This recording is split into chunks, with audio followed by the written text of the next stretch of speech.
Hello, hello, hello. We got everybody with us? Yes, we do. Hey, y'all. Okay, so welcome to Fake Deep. It's your weekly deep dive into social media, politics, current events, all that artificial-ish, but it is your quarantine edition. It's me, I'm the KJ Special, and I have a whole gang of people with us today. First, I have the two dope co-hosts. Yes, you have Tisha, aka Thickums T, and my other co-host. Afeni Grace, or Miss Grace if you're nasty. Okay, we also have three guests with us today. Today we are going to discuss a topic within our community of Black women, Black people. We're going to discuss colorism today. So I'm going to go ahead and just read off quick little bios about each of our guests. So first, we have Nicole Good. Nicole is an entrepreneur, a wife, a mother, creator from Omaha, Nebraska, and a connoisseur of all things beautiful and bougie. She is currently building her brand, Von Frey, a company that uses personal testimonies as a way for spiritual fruit and light to be created in others so that they can go and they can do the same for someone else. So thank you, Nicole, for coming and being on our panel today. Hi. Next up, we have Courtney Brown. Courtney Brown is a flight attendant and a realtor from Charlotte, North Carolina. Courtney is an enthusiastic traveler, and she often donates her time to volunteer efforts in the Charlotte area. As a realtor, Courtney aims to help every customer realize their potential and their buying power, and does all this while enriching the community. So, Courtney, thank you for coming and being a part of our panel. All right. And then last but definitely not least, we got Tia Warren. Tia is a museum storyteller and an avid reader from Dallas, Texas. She graduated from UNC Charlotte in 2017, and as a student was involved in multiple organizations focused on activism and social justice. Tia has a passion for Black history and race theory, and she uses literature to learn and educate others. So welcome, Tia. Thank you so much for having me. No problem. All right, y'all. So today, like I said, we're going to discuss colorism. And if you are unfamiliar with it, or you just need a little clarity on what colorism is, briefly, it's a term first coined in 1982 by Alice Walker, Pulitzer Prize winner, where she described colorism as prejudicial or preferential treatment of same-race people based solely on their color. Colorism, discrimination, and differential treatment based on skin color has a long history in the United States. It's rooted in racism and bases the worth of people, of Black people, on their proximity to whiteness. An example was the establishment of the brown paper bag test, where an individual's skin had to be the same color or lighter than a brown paper bag in order to receive certain privileges, such as entrances to certain establishments and social clubs. So that was a mouthful. So we got a panel of Black women, all shades, all ranges and colors, because we wanted to openly discuss our experiences and try to move the conversation to a more like solution-oriented mind frame, a more solution-oriented frame in today's, time frame, in today's what's going on right now. It's caused like a lot of arguing between men, women, Black men, Black women, light-skinned women, and dark-skinned women, and it just shouldn't. And so we just want to figure out a way to make the conversation productive. Okay? So we're going to just go ahead, list out some questions, read some questions off to different members of the panel so that we can spark a productive conversation. We ready, ladies? Yep, ready. All right.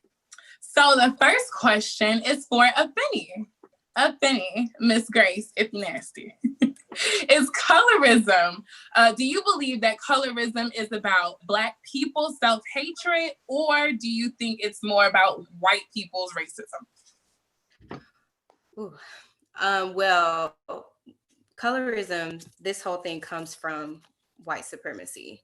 I mean, my dad used to say all the time, like, if you don't know white supremacy, everything you think you know will confuse you. And so that is just so deep and pervasive. You know, we know this, like that is just, it surrounds everything culturally. But also, so of course it's based in racism, or more so just the system of white supremacy, which is deeper than just racism. But we also have to give ourselves power. Sometimes as Black people, we give away our power. And so sometimes that looks like taking responsibility. Sometimes that looks like, oh, well, maybe I'm contributing to this with the ideas that I have around skin color. You know what I mean? So it's kind of like, I wouldn't say that it was both, because I think white supremacy is the deeper answer. But it also is like, we not stupid. You know what I mean? Like, we contribute to this horrible, vicious cycle. And so we have to address both sides of that. So yeah, that's my answer to it. I want to hear what y'all think about that. You know, is it self-hatred based more, or is it based in white people's racism? I was gonna say that it's definitely based in racism, white man's racism. But also it's a mindset thing. It has a lot to do with your mind. Right. So if for the longest time you've been told a certain thing, that's what you're gonna think. Right. So for us as Black people, it's about breaking down those things that have been lied to us over the years. And you do that through therapy. You do that through healing. Like, those things need to be addressed. And I don't think right now they're being addressed because people are so familiar with colorism. They're just like, oh, well, it's here. It's probably going to stay. They don't want to fix it. You think it's because we internalize a lot of things as Black people? We internalize trauma. We internalize how we're conditioned. Yeah.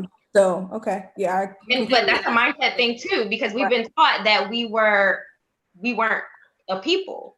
Right. Mm-hmm. Completely So agree with that. if you're not a people, you have to be like this monolithic thing. So that's what we are. Mm-hmm. Yeah, and definitely kind of piggybacking off what Vaughn said and Afeni said, is that it's 100% rooted in racism, and colorism isn't something that's exclusive to Black people. We can see it like literally all across the continent. So in African countries and Asian countries, they have skin bleaching creams. I've talked to people that are from the Philippines, and if you're a darker Filipino, you're seen as less intelligent or less worthy. And essentially it all does come from white supremacy. So if I'm a person who's out working in the field and the lighter person gets to go into the house isn't necessarily better than the field. Each area had its own concerns. If I'm out in the field, I'm doing manual labor. If I'm inside the house, I'm more subject to things like sexual assault. So one isn't either better than the other, but because of that system, we've created a divide within ourselves. Well, we didn't create it personally, but it's something that we still carry because we weren't aware on how to break it. So yeah, it's definitely in the Black community, but it is a global issue that darker people suffer the most. Before we get into the next question, I don't know if anybody else has anything to add to that. I kind of wanted to talk to everybody about their dark skin, brown skin versus light skin experience. Like how have you kind of been a victim to colorism? Have you not? What have you gone through as far as colorism goes? I don't know if we want to go with the brown girls first and kind of section it that way. I don't know who wants to go first, but for me, I'll go first.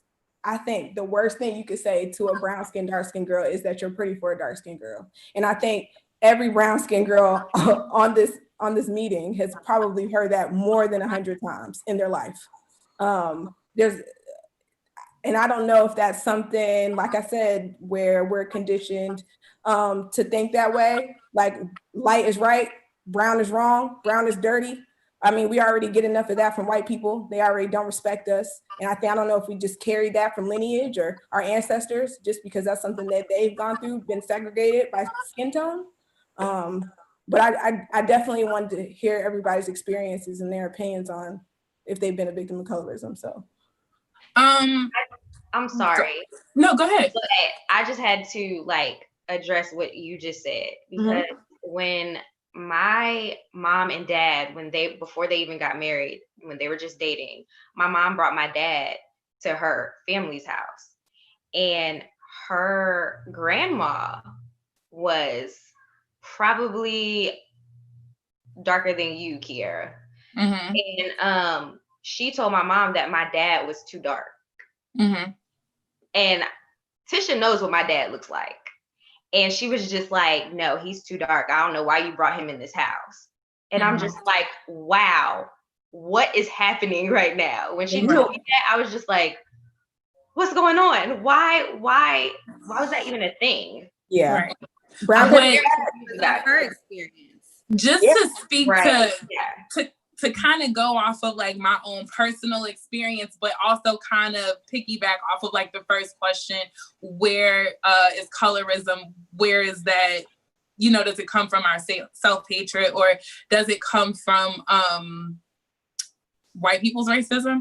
Tisha, I just wanted to say, I felt like you really hit the nail on the head when you said it's like internalized. It's an internalized thing. So it's definitely from white people's racism, but it's been internalized in us as a people. And so, Nicole, with your example that you gave, in my brain, especially with, the older people in our family, when they say stuff like that, and the part of why we internalize it, I think a lot of it is based in like survival also, right? And like in being worried about the children that they were going to bring into the world. Like if your mom has a child with somebody who she feels like is too dark, they're going to have dark children. And you're thinking about kind of like the world's reaction to those dark children and things like that. So it is internalized, but a lot of time I feel like in our older people, we got to realize that it was definitely based in some survival also. So just want to say that part. Is it mostly survival, or is some of that self-hate though? Like is some of that because I definitely think some of it is self-hatred, but again, why? You know what I mean? But again, why? But as far as my own personal experiences, Tisha, you also said that you're pretty for a brown skinned girl. You're pretty for a dark skinned girl. I'm not normally attracted to girls that are your color. But even outside of that, I feel like now in today's age, I feel more embraced than maybe I would have, especially when I was younger. Like when I was younger, I like light skinned girls. Like I like, if I had a light-skinned friend, if I felt like it was just kind of like an internalized thing where if we go out in a social setting, I feel like I'm going to be the person, I'm going to have to take the back seat. I'm not the one, I don't, if that makes sense, we're not desired as much as our light-skinned counterparts. And so I've experienced that in my life. I'm one of the only brown-skinned members of some of my, like in certain parts of my family, it's only one or two brown-skinned ones, and we joke and we laugh. My cousin used to joke like we the brown-skin coalition in this family. Just as it was just a joke. Our family never said anything or made us feel weird about it, but it was just a thing. You noticed it and it's there. So. I feel like I've experienced colorism since I was little. Like from everyone, my like country ass cousins, like, oh, you talk white, or somebody saying something like, oh, you got good hair. Like you get all that type of stuff, and it's all what everyone throws at you because we're all conditioned to think of, oh, a light-skinned girl, oh, and she has good hair if her hair is curly. But that also like drives something in between you and your family members or you and your friends, because it's like the outside world is putting all of these labels on you, but it's also coming from in your own family. Like they're like, oh, you're a white girl. I heard that from all my cousins growing up all the time. Oh, you're just a white girl, blah, blah, blah, blah, blah. But also, I was raised by my uncle. My aunt is light skinned. My uncle is dark skinned, and my two brothers who I was raised with are also dark skinned men. And every time kids are coming over to the house, and they're just like, why is your mama and your sister light skinned, but you and your dad dark skinned? Like, and it's just like weird, but they're kids, and this is what they're taught. And they come out into the world and just throw those nasty things, those hateful things, and those self-hating things at everybody else. And it, I don't know, it becomes a condition. Like it gotta start somewhere. Right. But I absolutely, and then I was thinking, I was like, what experience have I personally had with colorism? Because I do feel like it's something that I benefited from by being a light-skinned woman or girl in society. And I'm like, well, maybe I didn't really notice it growing up. But then I started thinking when KJ asked me to do this, and I remember when I was in Cheer America, and Cheer America was like super whitewashed, all white girls. It's only a few Black people in it to begin with. And it's only a even smaller number of brown skin or dark skin girls. And when I was thinking, I'm like, damn, they used to always like be in the back when we do our formations. You know, even me thinking back to something like that and how I didn't realize then that that's what it was. But that's exactly what it was. Yeah. And just kind of speaking about Courtney, and I would say that I, at one point, perpetuated colorism, because especially like end of high school, college, like once I became a freshman in college, like guys would always ask me if I was mixed. They're like, oh, are you mixed? Or if I was Hispanic, like, oh, are you Dominican? Are you Puerto Rican? Because I have to be something else for you to find me desirable. And, you know, at first, because no one had ever really asking me that. And I grew up around Hispanic people. And so no one really asked me ever if I was really Hispanic. So at first it was like, okay, I'm cool with being exotic. You know, I'm from Texas. I can speak a little Spanish.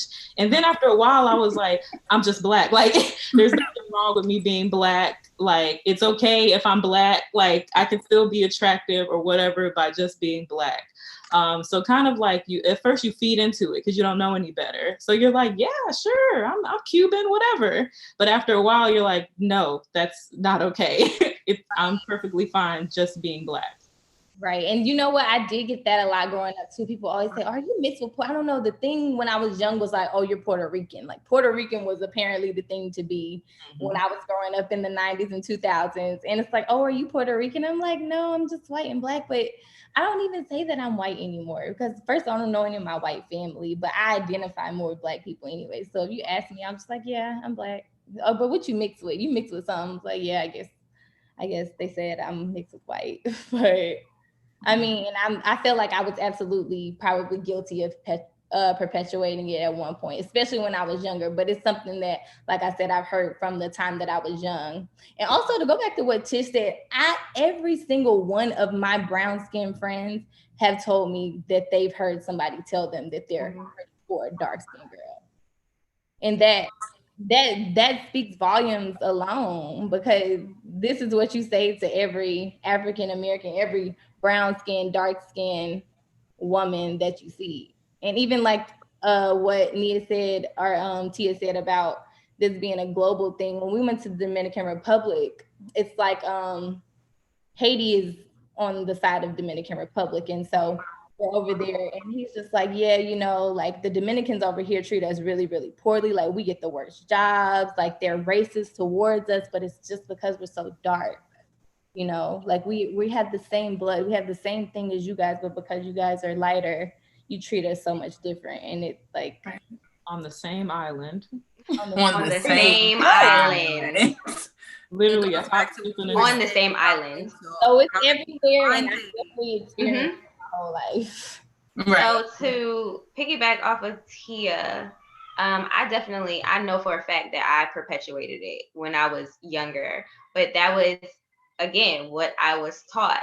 So like when anybody would ask, oh, are you mixed with something? You're very light, you're very fair skinned. I'd be like, yeah, I'm Black, I'm Chinese, I'm this, I'm that. But that's because of what my mom had told me about our lineage. So I'm just like telling these people all this stuff. And then when I got into college, I was just like, I'm black. Blackity black, black, Yeah. black, black, black. Yeah. But my experience with colorism is pretty much the same as Courtney's, as far as, you know, them, not my family teasing me, but my friends teasing me. It was more like, oh, girl, you real light, you hella light, like hella bright. And I'm just like,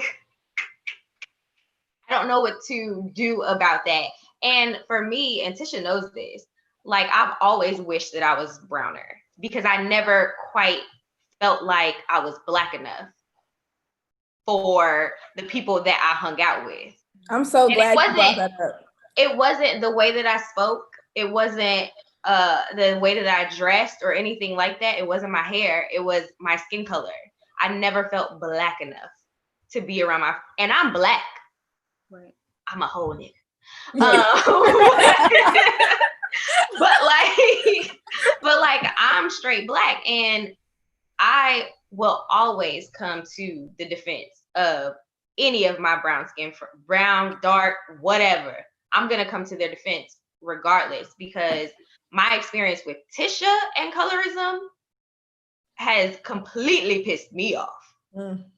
We've been out and people will address me, won't address her, or they will address her in a negative way. And I've always been like, okay, Tisha, you can step aside real quick. Let me school them real fast. Because and these are black men. Woo, we're going to touch on that. We're going to get there. Yeah. We're not going to get there that yet, because somebody was so crazy. Somebody asked me yesterday, do you hear that a lot from white people? And I said, no, I hear that a lot from black men. Black men definitely contribute to that, but we're going to get to that. Afeni, do you have anything to say about your experience with colorism? Well, for me, like, I've been called both brown skinned and light skinned. And so like that just goes to show how fake and ridiculous this shit is. Yeah.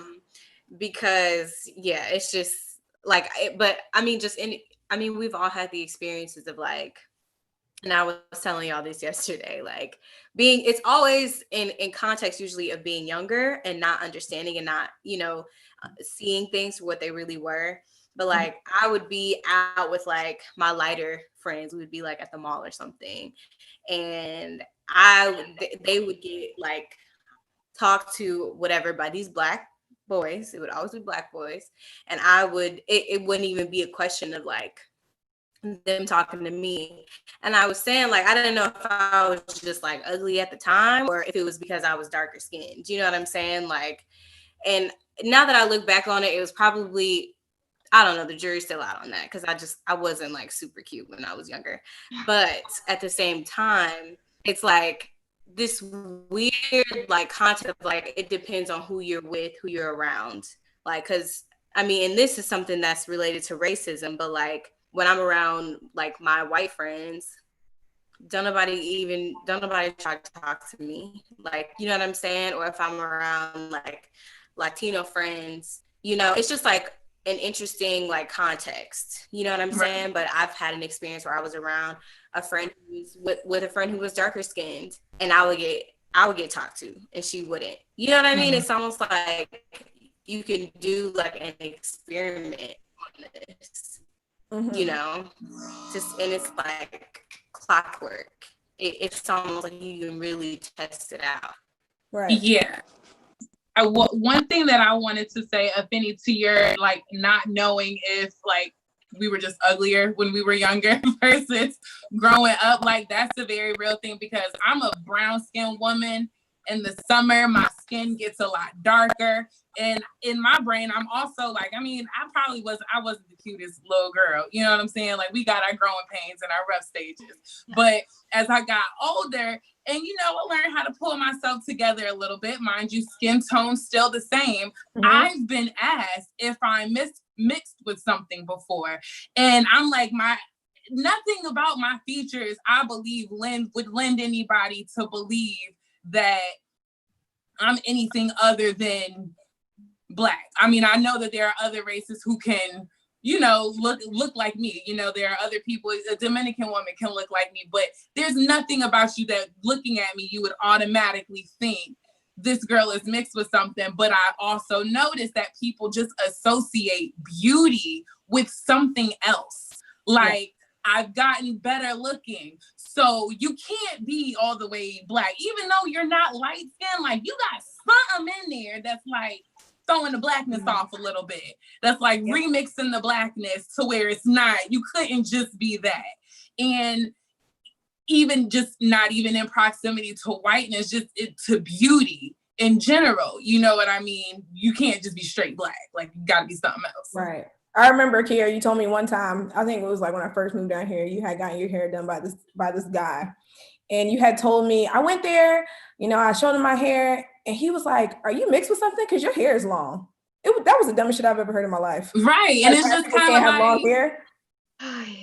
Yeah, that was the dumbest shit I've ever heard. Do you know how many little girls, like, do you know how many Black women have beautiful hair, just amazing hair? But the first thing, again, you think of when you see these good features, or I'm putting good features, okay? These desirable features, rather, on a Black woman, it can't be. Like, it has to be something else in there. Mm-hmm. The crazy thing is, we made those things desirable.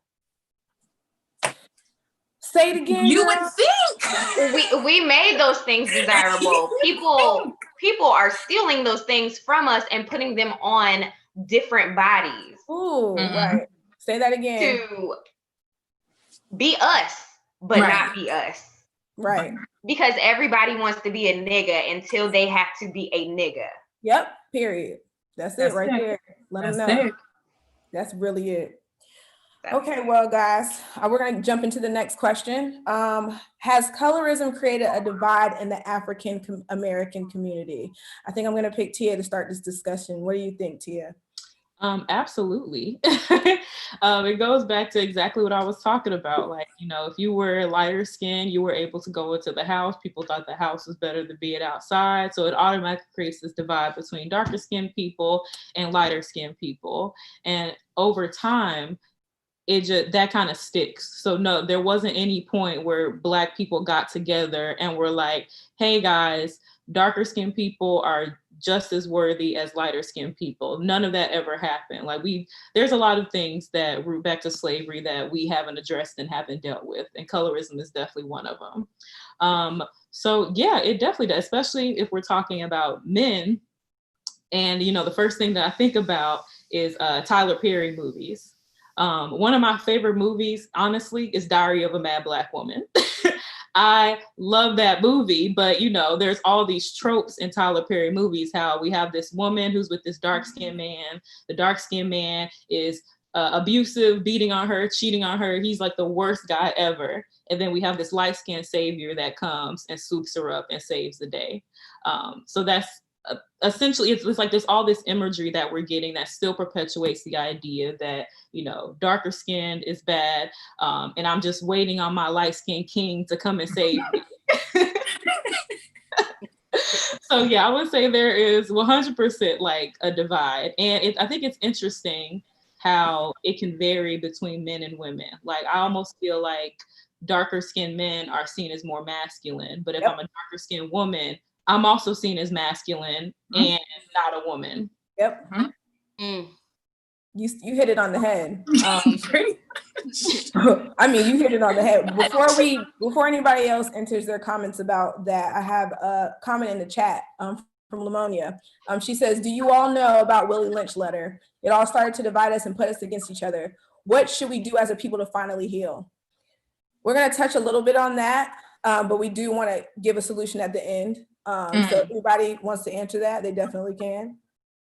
I think that in order to address it, we have to start talking about our experiences, but from an honest place. Not like my struggle was worse than yours, or I've been hurt, or people say worse things about us. I feel like we have to like honestly listen to the perspective of everybody, because there is hurt on both sides, you know what I mean? And if we all like address our internal biases, if we really talk about our honest experiences and start that in the home at a younger age and be real about why your preferences are your preferences and just start to like dig into your own brain. I feel like that's like the best way to start.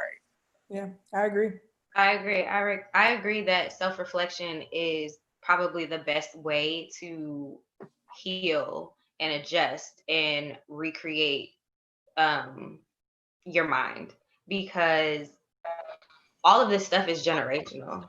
So you have to go back generations and generations and generations to unearth a lot of this hurt, unearth a lot of the damage that has been created, and then break it. I'm talking about generations. So like it's going to take a while, but Kiera, you're so right. You have to be honest about your story. Absolutely. Yeah, and I just want to add one more thing to that, kind of what I was talking about men. Afeni knows that if you ask me my type, then I'm gonna say a dark-skinned man. Me like, too.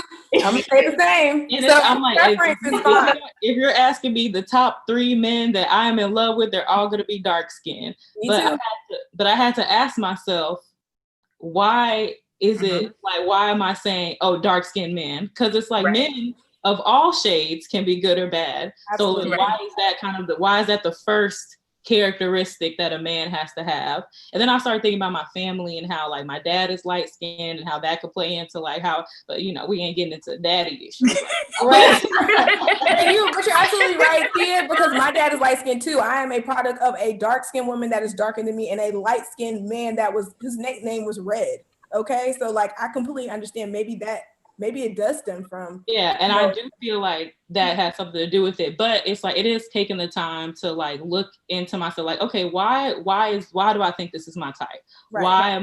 Why am I so vocal about saying that, you know, number one, dark skinned man, like not education level, not income, like, purely aesthetic. It definitely goes to physical attributes, and it's like tall. I want him tall. He has to be tall, like tall, dark skinned man. Like, you know what I mean? Right. But yeah, but I think it's. Go ahead. No, go ahead, Key. Well, no, I was just gonna say I'm glad, Tia, that you brought up that, because we're all women, so of course we all like address, you know, how men approach us and how men are the problem. But as women, we do associate lighter skinned men. Not everybody, but you know, there's the thing where light skinned, pretty boy, light eyes, he's soft, not as manly. The things that we associate the lighter colors with, we associate them with innocence and purity, and we associate darker colors with hardworking and manliness. And why do we? So they are also, you know, they're also prejudiced in that way too against light skinned men. So I feel like, again, when I was talking to somebody else about this, and they mentioned that, and I was like, dang, I didn't even think about that. I've been so in my own experiences where I'm like, they go through that too. Yeah, they do. Yeah. Mm-hmm. Kiera, I want to ask you something. So just based on like what we've talked about, I want to make it a twofold kind of question. How has the media influenced our ideas of each other, like specifically Black people, and ideas of color, and like different tropes, like Tia mentioned, and different symbols that we see related to shades of Blackness? And then why do you think we haven't put more pressure on the media to kind of combat this? Or do you think we have? Like, what do you think about that? So for the first question, the media plays a big role in how Black people are portrayed in society. Going back to like the Huxtables, right? That was the first time a Black family was on TV, but they weren't poor. You had a mom and a lawyer as the leader of this family. The mom and the dad, doctor and a lawyer, they were the leaders of this family. And that was the first time that a lot of families had seen, a lot of white people had seen a successful Black family on TV. You know, they were used to seeing Black people on TV struggling and worried about bills and all of these things. And that was a family that was Black, but also relatable to them. So I feel like our journey in the media is kind of, it's definitely progressed a lot. I feel like on TV, you do see a lot more shades and ranges of color. But the second part you said, why do I think that we're not as hard? Like, why do we not pressure, I guess, colorism as much as we do racism? And to be honest, I'm not sure. A part of me is wondering, is it because we feel like, okay, we got a Black person on TV, or we got a biracial person, a light-skinned Black person on TV. If we then pressure to show more shades of brown, is it that we feel like, okay, we're splitting hairs? You know what I mean? Like, okay, we should be lucky that we got this representation on TV. But I just feel like it's a part of like layers and like breaking it down. You know what I mean? Like, and I want to speak to what you just said. Like, are we splitting hairs? Because a lot of times, like on TV, I see the Black women that I see are usually really light-skinned Black women. Don't represent me and my family and the women in my family. And I'm not saying that they shouldn't be on TV and that they shouldn't be represented, but I want to be represented too. You know what I'm saying? Or women who look like me, we want to be represented. And so that's the issue that I have with that. Like, I just feel like a lot of times it's only a certain look of Black women. And I feel like now, you know, more than ever, it's gotten better. I feel like it's better now more than ever, of course. But that's just kind of my issue with it, is like, I do take issue with that. I do take issue with there not being all the shades of Black women. We need that. We deserve that, you know? And I don't know what that looks like. What is putting pressure on the media? What does that look like? What is my role in that? Yeah. Right. Go ahead, Sasha. I personally take it as, I think it still goes back to the racism part. I feel like they put those entities of how we look and how we're perceived to shut us up. Like, if they don't really care about racism, why the hell would they care about colorism? Like, they're meeting a quota, per se, to me. That's how it looks like to me. So even pushing the envelope and saying, do this, do that, I eventually we're going to get there, but I feel like as of right now, they could really give two shits.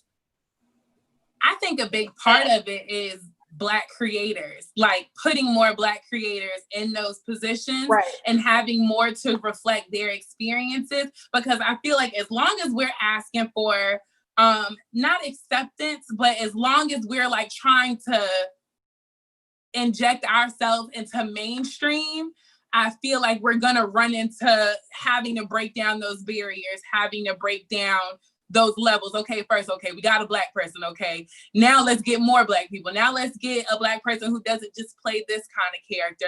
But when you have Black creators and people who are of the culture and people who are Black, you know, you don't deal with those levels of it because we're not a monolith. You get the different Black characters who represent the different things. You get the Issa Raes and the Insecures and things of that nature. I think the big thing is just having more Black creators and giving them the space to create the world that they see reflected around them. I was gonna say the same thing here, so yeah. What? I agree. I also think that, like, especially if we're talking from like a white perspective, it's like if you put more than 2 Black people in something, then all of a sudden it's a Black show. Right. And it's like, first of all, what's wrong with having a Black show? And, you know, having more than 1 Black person doesn't necessarily mean that it's a Black show, but whatever.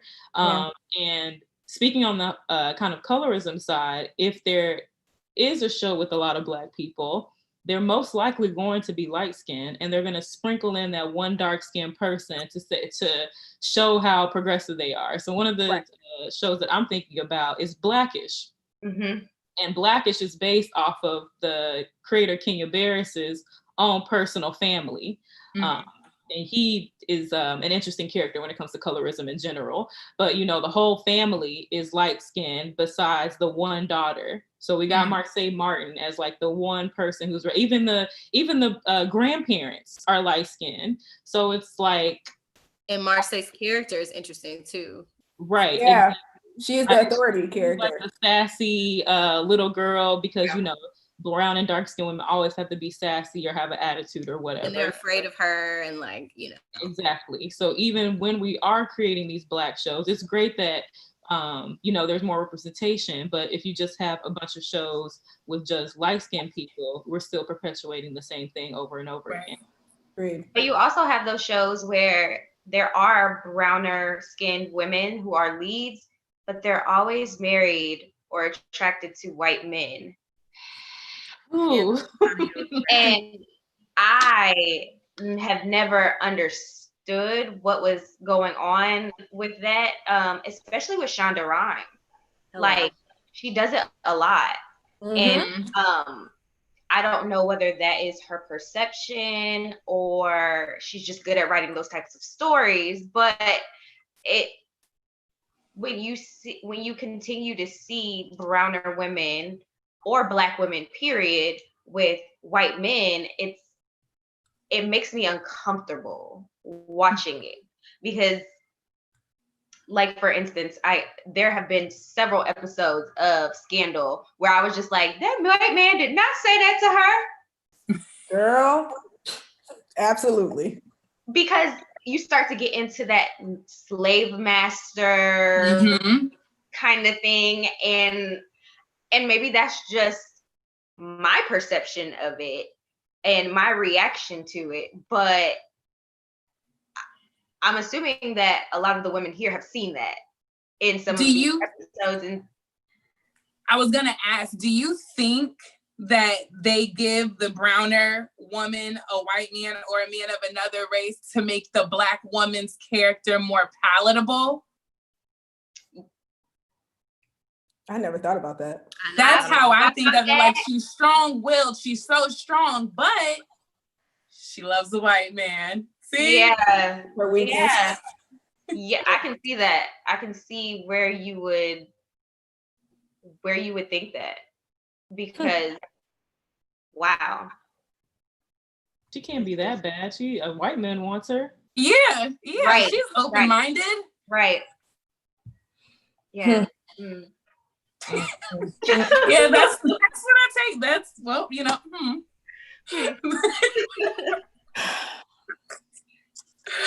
All right. Okay, does anybody else have anything for that one? We can move on to the next question. Okay. Tisha, what role do you feel men play when it comes to colorism? Black men? Yes, what role men? We can say Black men, but yeah, Black men.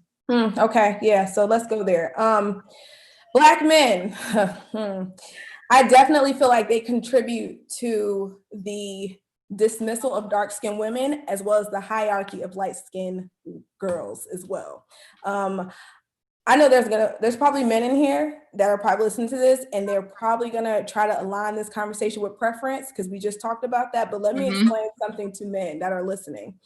When you have a preference, it's fine. I think for the most part, most of the people in this world may have a preference. Me and Tia just talked about our preference, okay? And Finny, hand up, she has her preference. But when you explain your preference, you also don't have to say but and talk down against dark-skinned women.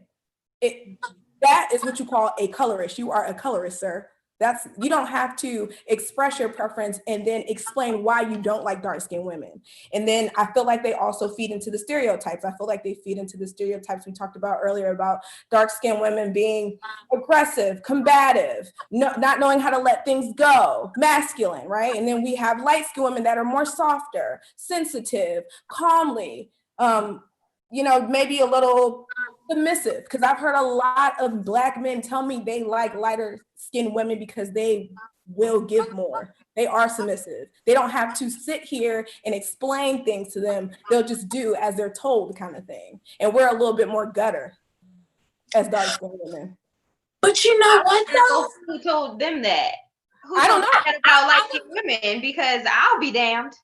I have no idea. And I was gonna say, some of my light-skinned friends are some of the least submissive of the bunch. Right, so, exactly. But you know what that reminds me of also? that reminds me of, you know, how like Latino women, they can have the horrible tempers, bad attitudes, but that's like desirable. It's made into a good trait. Right. So a part of me just wonders, like, is it kind of the same thing where they just take it different from a light-skinned woman than they do a darker one? It's perception.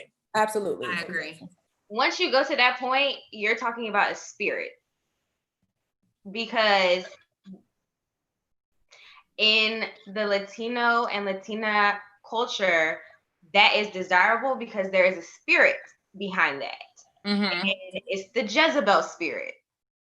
So you're getting into like that spiritual realm of it where they're more desirable because something in that person's spirit is broken. And that spirit is desiring that Jezebel spirit, or that Jezebel spirit is desiring something that's broken in that Black man. So there's a lot of damage in that is going on at that point.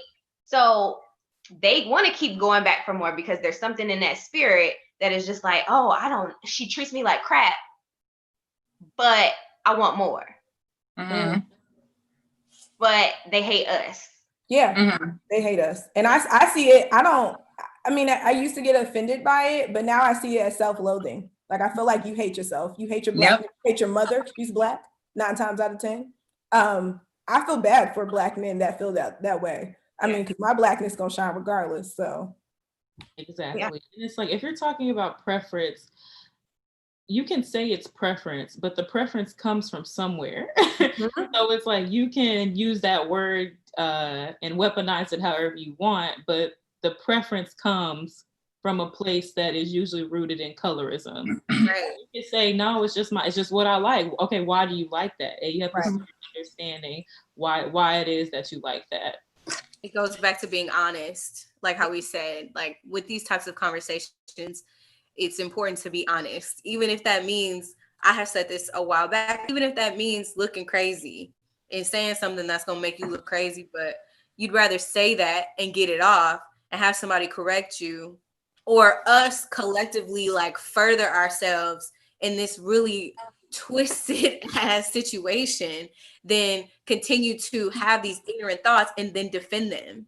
Or even know that they're ignorant and then but choose to not say anything. You know what I'm saying? Or hide behind, well, it's just my personal preference. Like, it's pride.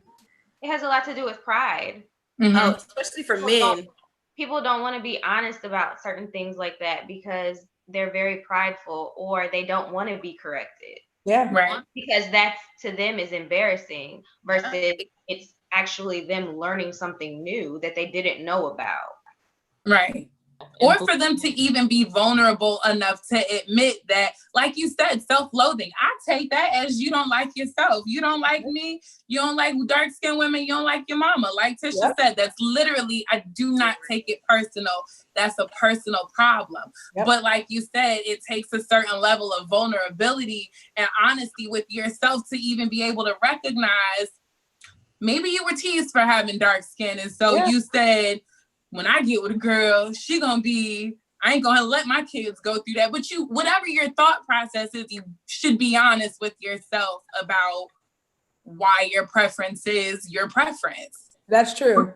Because between friends, like I said, if I hang out with a bunch of light-skinned girls, especially when we're younger, we're developing, there may be a sense of competition, or you're just growing up. You're learning yourself. You're learning what you're attracted to. As a little girl, to always maybe feel like you're not desired, you're not wanted, you already just know in your brain that you're not desirable to people of the opposite sex. Especially people who look just like you, that can create a divide. That can create a divide in families. That can create a divide in friendships. And you just have to be like cognizant enough to know, like, because when you asked last week, Tisha, when we were talking about this during the podcast, you said, has it ever been a light-skinned woman that has made me feel a way about my skin tone, whenever that may have been? And No, it wasn't. It was always the men. It was the men who made me feel that way. Men who would alienate women because of their race. You know what I'm saying? And split that, or whether or not the friend would feed into it. It creates these unspoken feelings of, what's the word I'm looking for? Resentment. Huh? Resentment. Yeah, it might create, like they were laughing at me yesterday. I said, if you a hater, you might start side-eyeing your friend. But it can create that, but you just have to know it's not you, it's not your friend, it's a system that we in, and as you have to learn to love yourself. Like you have to learn to be comfortable in your skin regardless of what is outside of you. And then we got to think back. We got to think back when, you know, there's a long lineage of Black men thinking that lighter skinned women or white women are considered as trophies. They can't move up in anything, be successful in anything unless they have that on their arm. I remember listening to a story that I heard a while back that Eartha Kitt had a very big crush on Harry Belafonte. She had spoke to him about it, tried to flirt with him. He said to her, "You're a brown-skinned woman. There's really nothing I can do with you.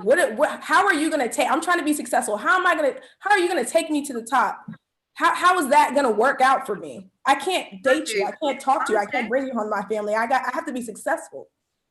And to me, you know, that plays a big role in how Black men walk, talk, breathe today as well. The lineage of just that, just thinking that even like, I can't even think of anybody famous. There's a lot of famous ass people out here with light-skinned people on their arm, white people on their arm. You know what I mean? Like they feel like that makes them successful. That brings them to a point where they know, I have it. I got this light-skinned girl. I got this white girl on my arm. I have it. I'm the biggest man. You know what I mean? So. But you know what? And even going back to like what the part that men perpetuate, it's like, even if this is your preference of woman, you don't pick a light-skinned woman against a dark-skinned or a brown-skinned girl. Absolutely. That's my preference, because y'all are like this, exactly like all the qualities that are negative that you pointed out earlier, that they go and they say, well, I prefer light-skinned women because they're not all of these things. It's like, let's not do that as men. And, you know, what do they say? Demonized, dark skin is demonized, light skin wins the prize. Like, you can't continue to go along with the same narrative just because it's what you heard growing up. Right. Even if it was in your own household. Which I think collectively as Black women, we are objectified. Absolutely. By Black men. And when Kiara was talking about the Latina women and how you know, they're treasured, because I'm trying to think of what I'm trying to say. We are an object to them. That's all we are.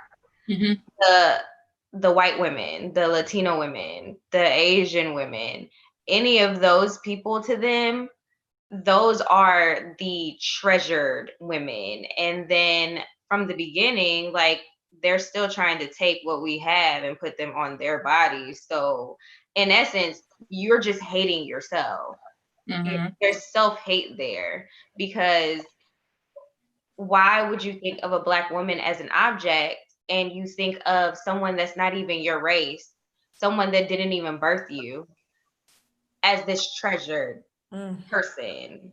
And you sit them on this high pedestal. And to go back to what Courtney was saying, you pit these people against each other, and that's where all the stereotypes come into play. Right. Oh, like a Latino woman will get on Twitter and be like, well, at least I'm not dark skinned, or at least I'm not Black. All the guys want me because I'm not Black. You have that. And then there's an even bigger divide. We need to talk about that too, because I'm not here for Black men letting people of other ethnicities disrespect us. I don't know why they think that's okay, but I'm not here for it. I have like that's really another part of self-hatred that I don't understand. I think so. This I'm sorry, Black men that are listening if you're offended by this, but I can always back it up with data. I think that Black men, when we talk about like Black people being liberated and Black people being free, Black men, their goal is to be a white man. They want the power of a white man. They want the benefits of being a white man. They want access to all the things that white men have, and that's just not how we're going to get free. So when you're talking about trophies, you know, like you said, it was illegal for Black men to date white women. So as time went on, it's like, oh, if I have a white woman, like, dang, it feels like dangerous, feels like I got something, like I'm that much closer to getting to where I want to be. Right. So I think that has a lot to do with it. And, you know, let me tell you, if you're listening, that is not the way to liberation. It's all under white supremacy, and they do not care about you. Nope, okay. sure do not. Those white call the cops on you.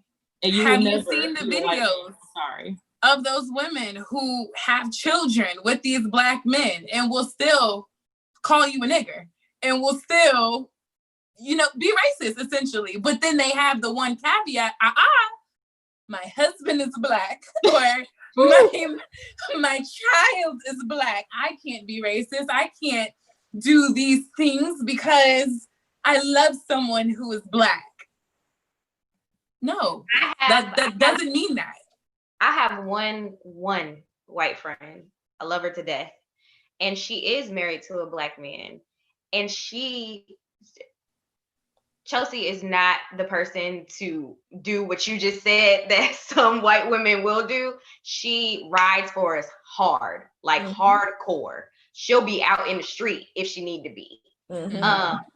But her family is the complete opposite of what she is. And she's just now finding out a lot of this stuff because the way that she grew up, that wasn't present. That type of stuff wasn't present. But now you have these race wars going on, and the real underneath starts to come out, and she's trying to figure out how to deal with it. So like you have those allies, and then you have the people that just want to be with a Black person for clout. Because in the Black community, that means, oh girl, you did it, and we that up. But no.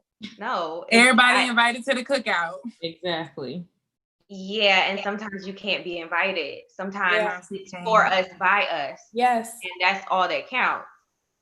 Sometimes you can be cool, but not have to automatically be given the cool pass, the Black card pass, the whatever. You can just be cool and be an ally. Exactly. Black spaces exist and should continue to exist. Absolutely. And I feel like they'll definitely keep expanding, you know, like we're a whole different generation with much more to give. So we're going to keep this shit going, period. That's just how that's going to go. So Courtney, I got a question for you. How do we break the generational cycle of colorism? I know that we kind of touched on this a little bit when I asked the question to everybody, but what do you think is the solution? I feel like addressing it, first of all. If you are out and about, or if it's happening in your own house, address it, because silence is ignorance. It's saying that it's okay for it to continue. So I just feel like, especially if you're in public though, like give it the stage that it so well deserves, and call it out when you see it. And, you know, if you have kids or you have younger siblings, teach them that that's not right, because I'm sure they're still hearing it. I know that they're still hearing it. The same terms that we heard when we were young that put us in a mind space of being too Black or too white. Oh, like I've always felt like I was too brown to be white and too light to be considered Black. But you have to like really have these conversations, especially with the younger. And I put so much emphasis on younger generation because it's like, really, like, you can't really tell the baby boomers nothing. I'm sorry if there's baby boomers listening, but like so many of their minds are just made up. They're just like Joe Biden, that's it. Like, teach it to the younger generation so they won't come up perpetuating and accepting the same things and giving off the same narrative to their friends or and their children. Because like, I just feel like, where else can it start? Like, yes, in the media, and the media plays a huge role in what we see, but y'all just said that anytime that you've experienced a colorism, it's from our community. That's not Right. coming from the white. Of course, it's been perpetuated by this systemic racism, but the colorism issue is specific to within your communities. As far as in America, I feel like you can change that by just teaching it and calling it out. I wish I knew what else to do, but that's what I got. Yeah, I feel like it's so insidious that it's one of those, I would say you have to approach it like racism. Like, even if nothing has ever happened to your child yet, you're going to prepare them for what could happen. So it's really like them telling them that if you come across a brown or dark skinned person, make sure that you don't treat them any different than you would a lighter skinned person. And really kind of like, really you just have to kind of raise your awareness. Like, it takes work. So if you see a show that has an all Black cast, don't just clap for the show because it has an all Black cast. Look at what kind of people are being represented within that show. Look at what the narrative, look at what the narrative is that's being pushed on those characters. Like, I watch a ton of like government shows, like Designated Survivor, Scandal, and it's like, for some reason the Black people are super disposable on all of these shows. Like, I know if I see a Black man or a Black woman, I'm like, oh, they're not going to last 2 episodes. Like, they're going to be killed. Like, they're not going to make it through the whole season. So it's like, you just have to look for those kind of things and see how present it is in like everywhere that we are, and really, I feel like, call it out as early as possible so you can at least raise your awareness. Agreed. Anybody else want to touch on that? Just even of course addressing it on a smaller level. I mean, I'm not, so of course you have the in-home conversations, but the same way we tell white people to have these conversations with their family members or whenever they hear within their community, because I can't say nothing to a room full of people, colorists, you know what I'm saying, to change their mind. Their mind is made up. It's not going to be me who changes it. People have to start having those conversations with others when you hear those offhand comments. And then even on a smaller level, this is something that's so basic, but whenever I see a little girl, I make sure to compliment her, a little Black girl. I compliment her on her hair. I compliment her on her skin. I compliment her because I just want you to know that you feel beautiful so that you don't feel the need to go out into the world and break somebody else down or say bad things to somebody else to make you feel better. I think just small things like instilling love and instilling confidence in the kids that are around us could really, make the difference as well. You got to start it as a child because that's when their minds are able to be molded. That's when they're, that's when they're forming their opinions. They're looking to the adults in their life. Like, what do they do? They're looking to you to see what your answer and what your response is. And so, just instilling it in the babies. Yeah, and that I was actually going to say that. I was going to say it's 2 things. We have to, number 1, be willing to educate ourselves. And that's with the movement that's happening right now, too. That's with any change, any evolution. You can't move forward ignorant. And I'm talking about myself. I'm talking about everybody. You have to be willing to educate yourself so that you don't repeat the same mistakes, so that we're actually moving in the right direction. And then we also have to be willing to put in the work. And that may look different for all of us. Like, our roles in that may look different, but you can't be lazy. You can't be complacent in that. And so that looks like here, like what you said, seeing a little brown skin girl and telling her, going out your way to tell her that she's beautiful. That's what an example of putting in the work. You could have easily just looked at her and said, oh, that's not my child, or, made up some excuse as to why you didn't want to say anything to her. That was the easy thing to do, but it takes work. It takes like going out of your way. You know what I mean? And so that kind of relates finally back to our final question of, and I'm gonna direct this towards you, Nicole. Do you feel, and do we feel like light-skinned people that they have some sort of responsibility to advocate for people of darker skin, and like speak to your own personal experience, and to also just speak to it just in general too? Yes, I believe that we have the responsibility to speak up for our brown counterparts. And the reason I think that is because they didn't do this. This wasn't anything that they did. It has a lot to do with how we were enslaved in the past, and we are one people. So I would look at my brown counterpart just as much as I would look at my light skinned counterpart and say, okay, we got to stand up together, because if we don't, this is never going to end. This is going to keep on happening. And every time you see a light skinned woman, you gonna mean mug her, or every time you see a brown skinned woman, you gonna mean mug her. Like, that type of stuff is going to continue. It's going to continue unless both sides come together. But from my experience, Tisha knows this, a lot of my friends are brown.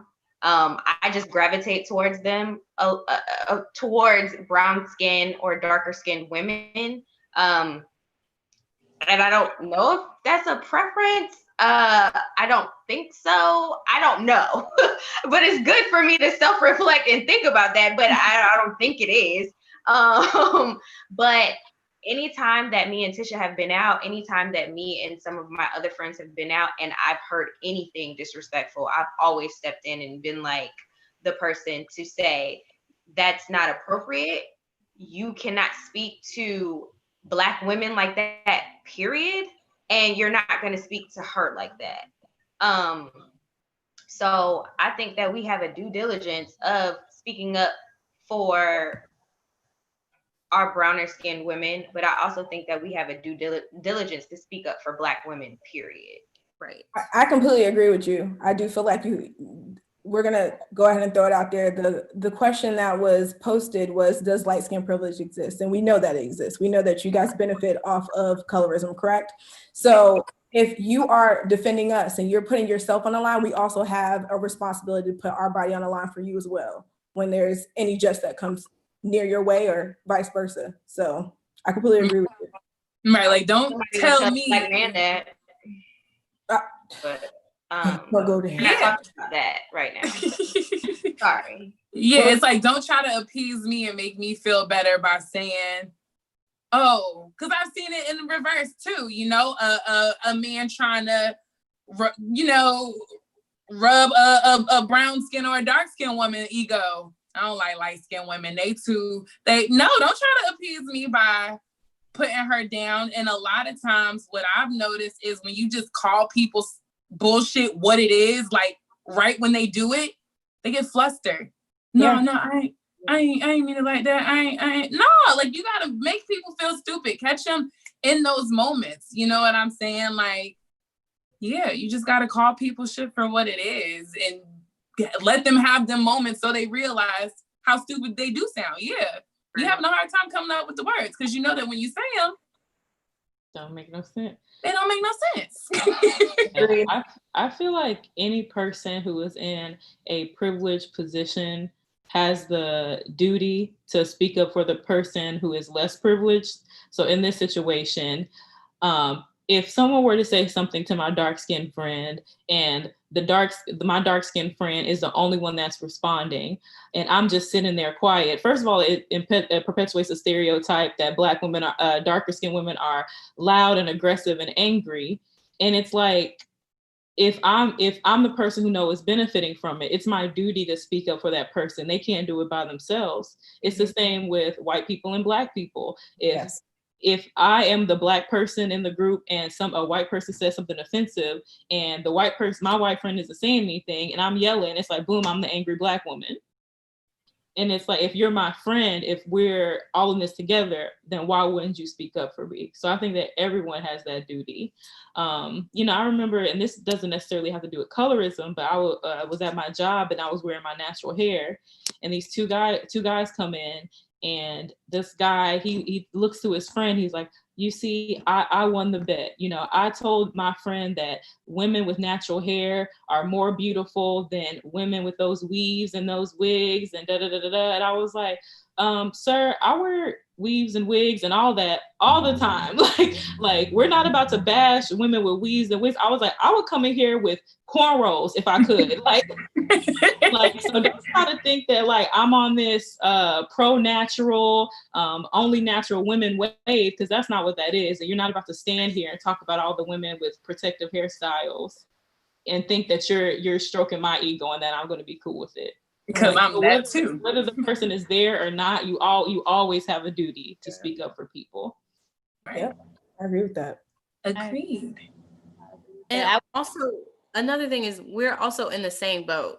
Like the colorism thing, it makes it worse. It's like, we all Black, right? We all at the end of the day, with the Dominican Republic thing, it's like y'all on the same island. Like that's why it's like this weird mind. It's really all in your mind. Like the mind is so powerful. Yeah. Because how do you feel so separate from someone? But y'all have the same ancestors. Y'all have you come from the same culture. Like, what I'm saying? It's just like you defending yourself. Like you're not just defending somebody who's darker skin. You defending yourself, That's true, but you got to think about it like this. All these countries were owned by European countries at some point, right?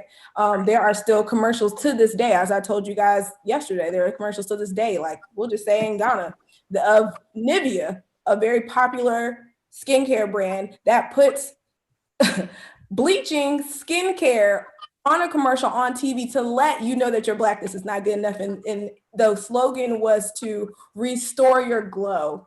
That was the slogan to people. And people are buying that shit up because they feel like their Blackness is considered not good enough. Their Blackness is considered dirty.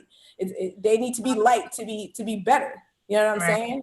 And I was telling you guys I don't know if you guys have watched the Dark Girl, Light Girl series that Oprah has put on, but in the sense of that, it was this one lady that she's been using bleaching cream since 1996. She just thought if she looked light skinned, then she would be more appealing. And the guy kind of asked her, well, you believe in God? And she was like, yeah, I believe in God. And he was like, so if you believe in God and you feel as though God doesn't make mistakes, do you feel like you're a mistake that he made? And she kind of just side-eyed him like, because I don't think she ever really thought about that. Right. So when you have these companies that are not reflecting Black people and what we stand for, and they're trying to tell you the Eurocentric way of things is better than your Blackness, that's what they're going to strive for. Yeah. For sure, global thing. Right. It's not like even so. I was listening to a talk about with Angela Davis, and she was talking about how the Black population in Brazil is increasing, and it's not because more Black people are coming to Brazil. It's more Black people are identifying as. It's more Brazilian people are identifying as Black, and if you didn't know, 50% of the Africans that were brought over here went to Brazil. So they have the highest Black population outside of Africa in the world. So I think it's really interesting how now it's slowly started, like Black is slowly starting to become the thing to be, because we're popping and, Blackness is global. And, all the good things that were created that everybody enjoys has came from Black people. So it's really interesting. Yeah, the whole global perspective. Especially when it comes to like bleaching and I've seen a commercial, it was an Asian country, but they had a like blackface person who goes into a washing machine and they come out and they're white.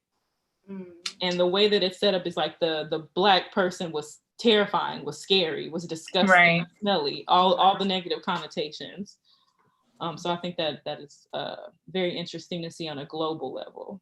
There are so many books written by white men that came over here who discovered America. They came over here and they wrote these books on why we needed to enslave Black people and why we were evil or we were cursed, like our skin was cursed because we were dark, or oh, we're savages because we don't know Jesus Christ.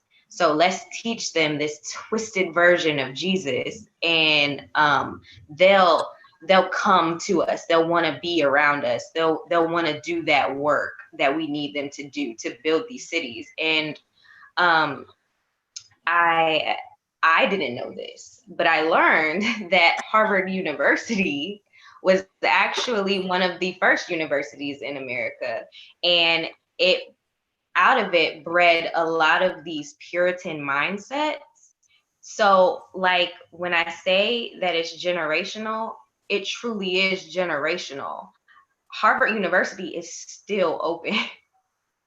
And I don't know whether those mindsets are still built in, but I mean, you have to think of it as how many chips are you gonna just keep tapping until you just can't tap anymore. You just bash it in. Mm-hmm. Because we're at the bashing in stage right now. Mm-hmm. Right. And I don't know where to go from here other than we need to embrace each other. Yeah. There's no other way around it. We can't keep pitting each other against the other and then expect for white people to want to become an ally or want to change what is happening, because the same thing that we're going through, they're going through just differently. It's generational. Mm-hmm. Like that racism in their family, that's generational. They've been taught that. So when you guys were talking about it starts in the home, it truly does. It starts in the home, but it also starts in the heart. Mm-hmm. And in order to change the heart, you have to change the mind. Right.